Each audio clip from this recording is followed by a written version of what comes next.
Really liking my shop setup here. It's so nice. Wait. What's that? Well, this is my new table saw. I picked it up really once all the Christmas sales started. I also had some birthday money and a gift card that I got back in points.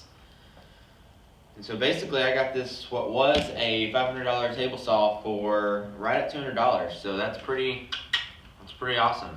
I did a lot of research and decided that I really wanted to try out this saw and see how I liked it.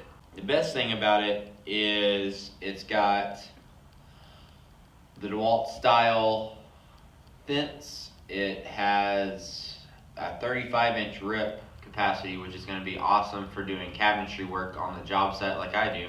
This is going to be an unboxing video, and I'm going to do either 3 or 4 videos on this saw. The first video is going to be an unboxing video, and I'm just going to open it up, set it up, and do some calibration. The second video is going to be kind of I've used this saw in its stock configuration with the stock blade. Have another video over the saw blades I use on everything that'll eventually go on this saw regardless. But I'm going to try out the stock blade on a project I have coming up.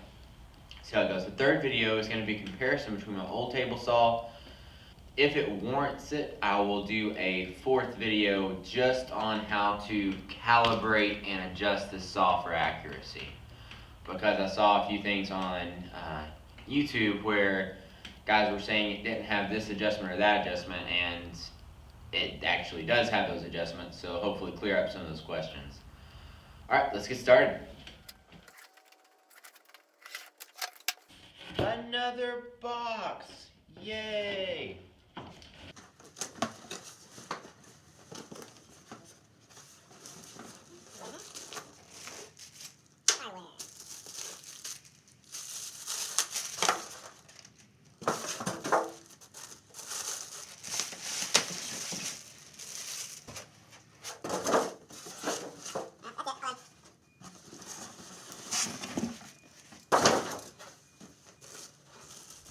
The first box contains all the parts to the stand, so we're going to assemble that first. Nope, that was wrong. So the stand, first impressions, is it feels pretty heavy duty.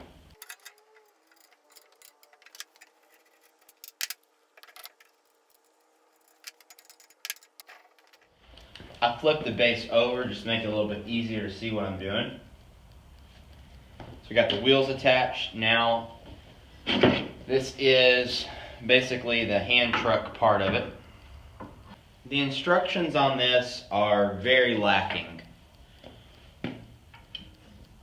So shout out to every tool manufacturer watching this. Go to Lego and have them design your plans, because they have plan design down. So that appears to be the stand. It looks like it's steel and aluminum based on the feel of it. Now it's time to attach the table saw. Alright, here's the saw. Pretty much as it comes packed. It looks like it's pretty much fully assembled.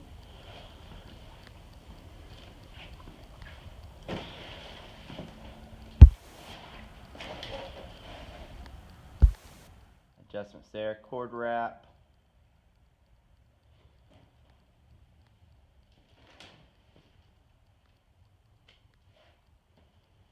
Adjustments.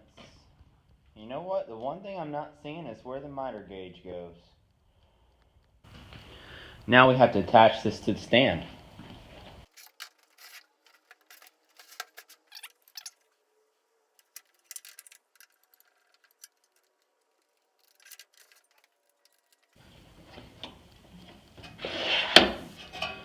That slides out pretty easy. We'll see how it stays once it gets used a lot.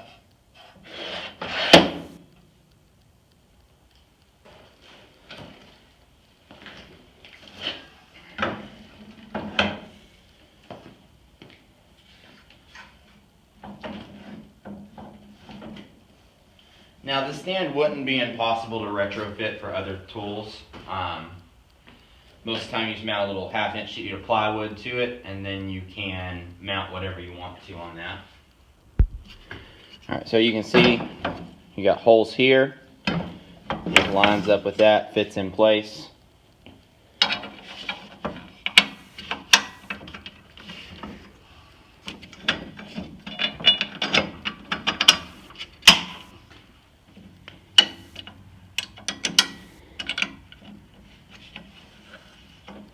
I am done with assembly, but before I set it up and go through all the features on top, I want to take a good look underneath the saw with you. So good metal housing here, plastic outside. I have zero problem with plastic where plastic's okay.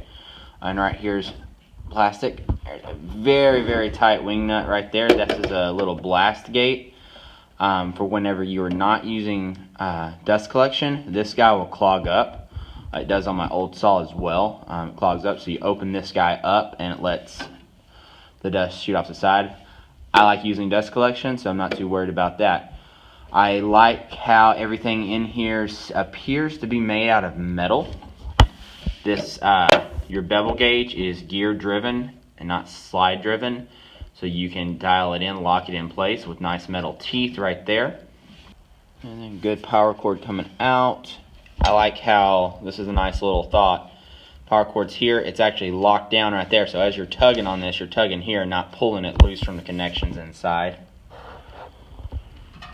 This outfeed table, nice metal set screw, slides in, a lot easier than my old one.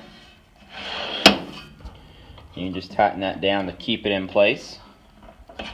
Here's your rack and pinion system. This is metal with a little metal gear. With a metal gear right here. Looks like it is adjustable if you know what you're doing, but I'm pretty sure this is one of those factory adjusted things that you shouldn't have to mess with. Up here, this is some of your locks. You flip this lever and it unlocks something here to adjust the fence. Alright, the stand, you got your wheels, nice detents here. A lot of detents I find are hard to use. This one doesn't seem bad. They designed it pretty well with good holes and good buttons. Locks into place well. On the front right leg, of course it's upside down right now, this leg is adjustable for if you're on unlevel ground. You can adjust this out and down to kick the one leg up.